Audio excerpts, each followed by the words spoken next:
Chers amis, nous commémorons cette semaine les 200 ans de la Révolution grecque, les 200 ans de la naissance de la Grèce moderne, les 200 ans d'une certaine idée de l'Europe. Cette année marque également les 40 ans de l'adhésion de la Grèce à ce que l'on appelait alors la Communauté économique européenne.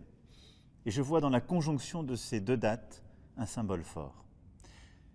Malheureusement, je ne peux pas être présent auprès de vous, physiquement, en raison de la pandémie de Covid-19. Mais je tenais à m'associer à ce moment si fort pour vous, pour les Grecs, pour les Européennes et les Européens, pour les Françaises et les Français, par ces quelques mots que je vous adresse. La guerre d'indépendance grecque fut sanglante, terrible. Elle a interpellé les consciences européennes de l'époque par sa violence. Elle fut une guerre d'idées aussi, gagnée grâce au théâtre, à la musique, par la plume des poètes, la générosité des anonymes d'un bout à l'autre du continent européen et singulièrement en France. Les révolutionnaires grecs avaient lu les philosophes des Lumières. Ils avaient, pour certains, combattu dans les guerres de la Révolution française et de Napoléon. Et en retour, en 1821, un mouvement international, intellectuel, humanitaire, un mouvement de volontaires s'est levé à travers toute l'Europe pour libérer la Grèce.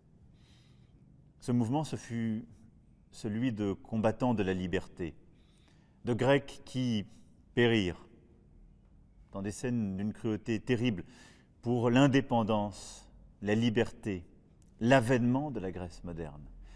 Les porte-drapeaux de ces combats étaient Byron, Delacroix, Hugo, Pouchkine, Chateaubriand.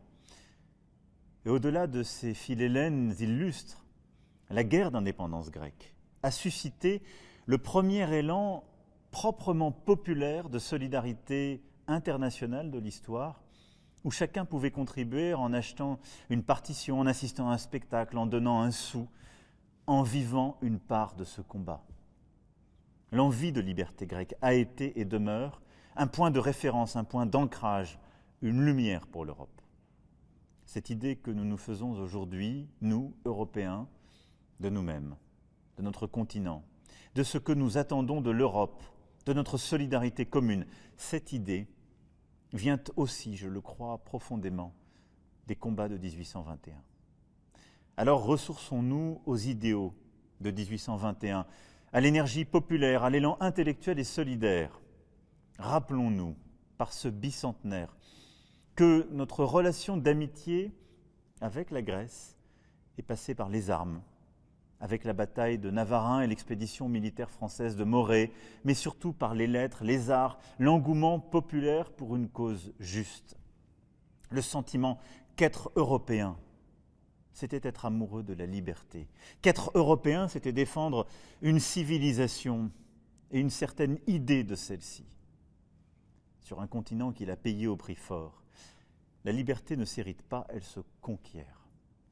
Alors face au retour du nationalisme, face aux logiques impériales, elle reste au cœur de nos engagements et de nos combats.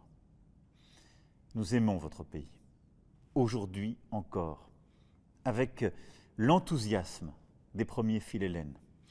Nous l'aimons et ses valeurs, nous les portons toujours, nous tous ensemble. Nous les portons quand les moments de tension réapparaissent, quand l'angoisse se fait jour, et nous continuerons de les porter.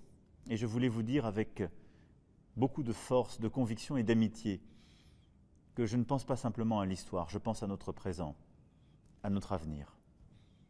Nous sommes là et nous serons là à vos côtés. Quand l'histoire est injuste avec vous, quand la solidarité parfois a pu faire défaut, ou quand la menace revient. Parce que votre liberté, c'est la nôtre. Isikisas eletheria, ine isikimas. Merci.